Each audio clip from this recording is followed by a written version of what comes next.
It's day 2 of our 15-minute read-along, and we're reading from Bibliotherapy, The Healing Power of Reading by Bijal Shah.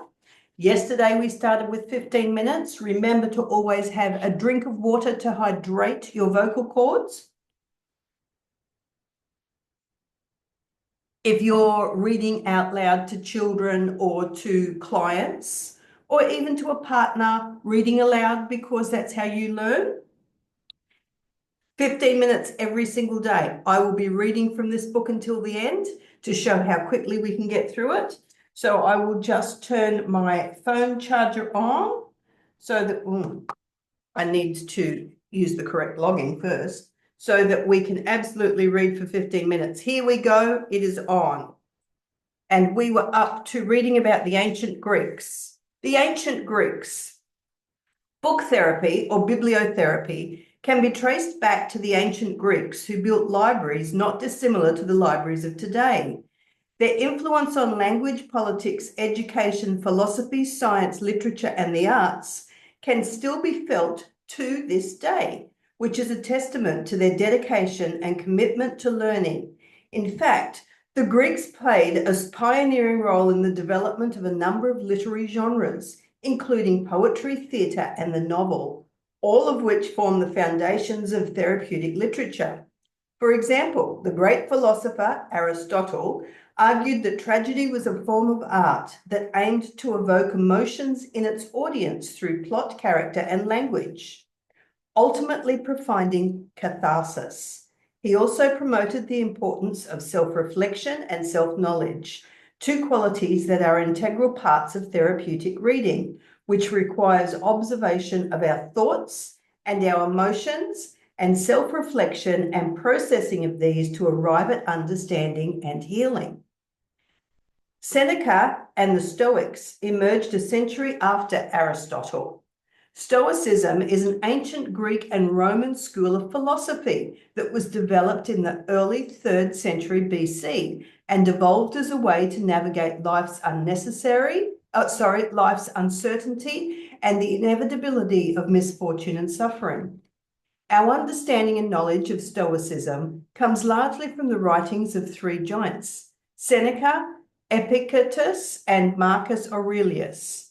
Stoics believed that it was important to live virtuously and to embrace what is in our control and to surrender to what is not.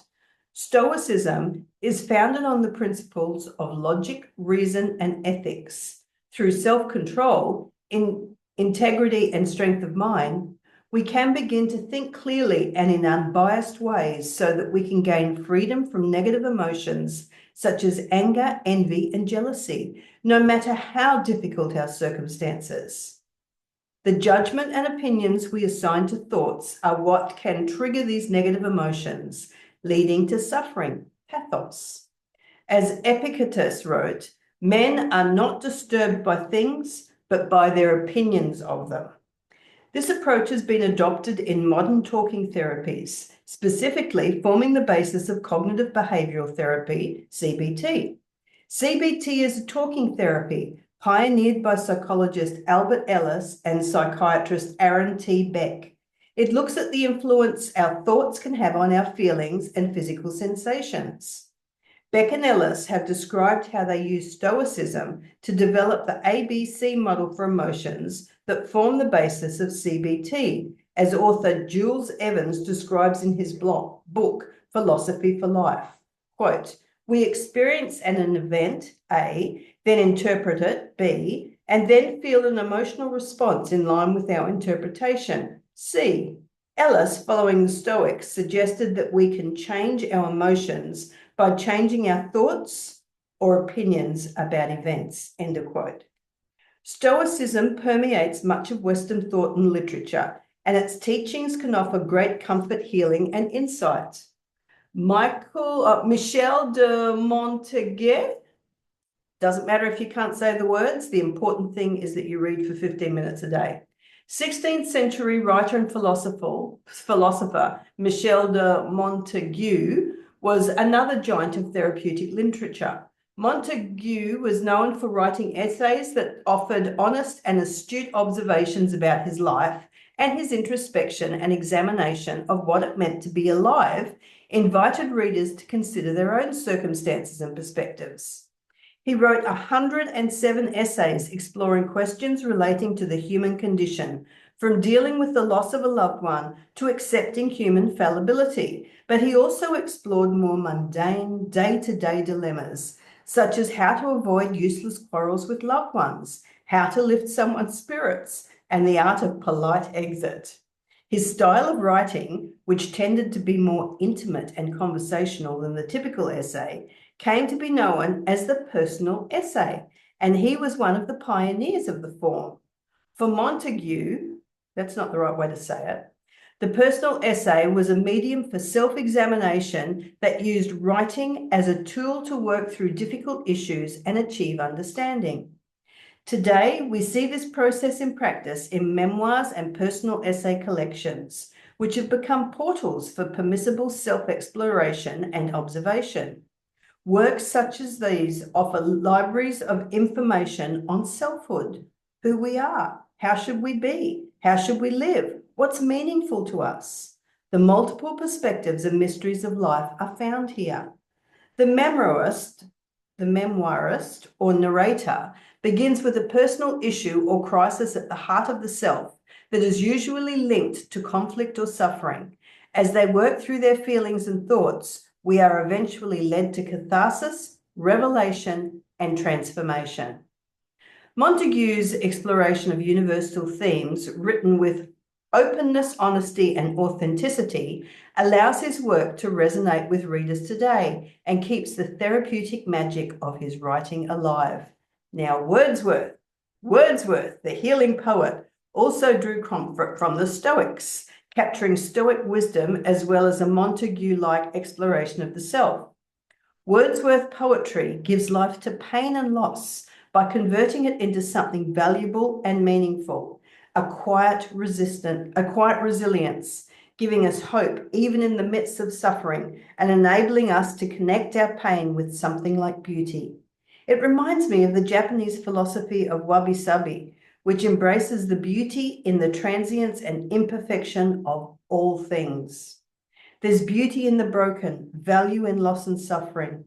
In a similar vein, Wordsworth poetry fills us with hope and healing, pointing us towards growth and an aliveness that's often absent from Stoicism. His work was part of larger cultural movement taking shape during the Romantic era at the end of the 18th century and the beginning of the 19th century. Inspired by the French Revolution, there was significant social change during this time and an emphasis on individuals and emotion over reason. Emotion had begun to receive particular emphasis and is found in most poetry of the era, with a focus on individual thought and personal feeling. Now, George Eliot's novels are recognized for their psychological depth and complexity, and her contribution to psychological realism in literature remains notable. She was filling a space previously held by religion with the more scientific concepts of early psychology, as is evident in the way her novels offer comfort, hope, and a space for reflection and empathy. She gave readers a language through which to express the emotions that resulted from the bittersweet complexity of human existence, allowing us to appreciate and accept conflict and ambivalence as the realities of daily life. Eliot's novel, Daniel Deronda, written prior to the publication of Freud's initial theories on psychoanalysis, is almost the precursor to Freud's thinking on the healing power of human relationships. Some of the aspects of a therapeutic relationship we see in Freud's theories seem to stem from Eliot's writings, offering an intimate ear, suspending judgment and moral criticism, offering a space to hold opposing contradictions together, showing empathy, acknowledging the role of the unconscious, and considering the significance of transference. In Daniel Deronda, Eliot also focused on the characters' childhoods to illustrate the conflicts that drive their behaviour, noting that Daniel's identity issues are due to being painfully abandoned by his mother in early childhood. while Gwendolyn's ambivalence towards men is due to the loss of her father when she was young. All these insights were before Freud's time, yet seem to echo the basis of psychoanalytical theory, that our childhood relationships influence all our future relationships, and we often attract similar relationships to the ones that we experienced in our childhood. Freud's admiration for Eliot's work is reflected in his gift-giving. He was always offering Eliot's novels as gifts to friends and family. He even mentions Eliot's Adam Beatty in his book, The Interpretation of Dreams.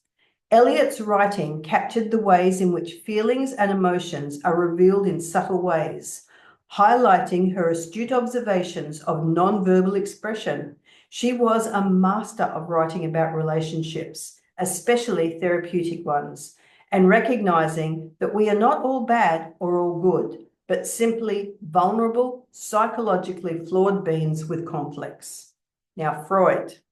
Freud was also influenced by the ancient Greek tragedies, and he drew on many Stoic texts and ideas in the development of his psychoanalytic theories. In particular, he was interested in the works of Greek tragedians like Sophocles and Euripides, as well as the writings of philosophers like Plato and Aristotle. As discussed in his books, The Interpretation of Dreams and Introductory Lectures on Psychoanalysis, one of Freud's key contributions to psychoanalysis was his concept of the Oedipus complex, named after the character King Oedipus in Sophocles' play Oedipus Rex. Woo!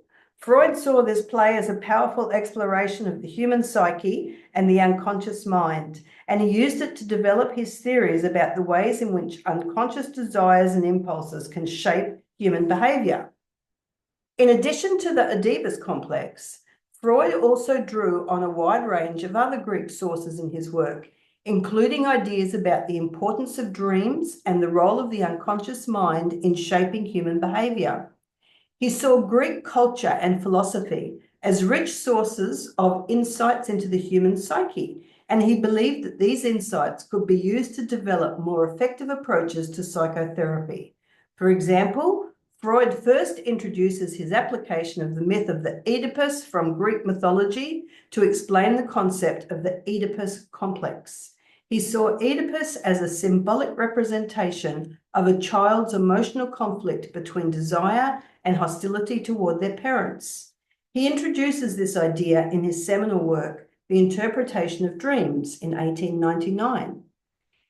In his essay, Creative Writers and Daydreaming, Freud refers to the writer as someone who enables us to enjoy our own fantasies, daydreams, without shame or self-reproach, suggesting that reading allows us to explore our innermost thoughts, desires, and conflicts by offering a safe space to release repressed tensions without risking unpleasant consequence. Freud's emphasis on open and honest self-examination draws similarities with Montague's approach to writing about the self. Author Adam Phillips observes in the Penguin Freud Reader that there is a contagious energy about Freud's writing, noting that for some people, Freud's writing was the kind of reading experience that was and is more akin to a conversion experience. Freud's sentences had what might be called a religious effect on people. Now, the early 19th century. In the early 19th century, on the other side of the Atlantic, physicians and authors Benjamin Rush and John Galt were pioneering the use of bibliotherapy in their own practices under the umbrella term moral therapy, which included activities like gardening, woodworking, sewing, and reading. It was within this moral therapy movement that bibliotherapy gained traction, with both Rush and Galt prescribing reading as a therapeutic tool to their patients. Galt wrote, "Too many patients reading proves a source of agreeable feelings during time which would otherwise be full of the tedium of ennui." He also stressed the importance of libraries, advocating for their presence in the many asylums being established at that time. Now, earlier 20th century, 1 minute left. Libraries were an important component of European psychiatric institutions, enabling the practice of bibliotherapy. At the turn of the 20th century, bibliotherapy began to gain traction as a practice both in the UK and across the Atlantic, with books and explorations of bibliotherapy widely available in hospitals. If the library movement had a poster child, it was Edith Kathleen Jones.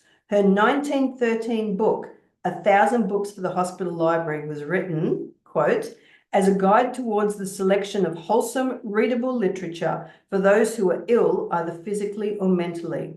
While it has been compiled with the requirements of the latter class of patients in mind, it would seem no less suitable for the former, or in fact for any small library, which desires only bright, wholesome, interesting books.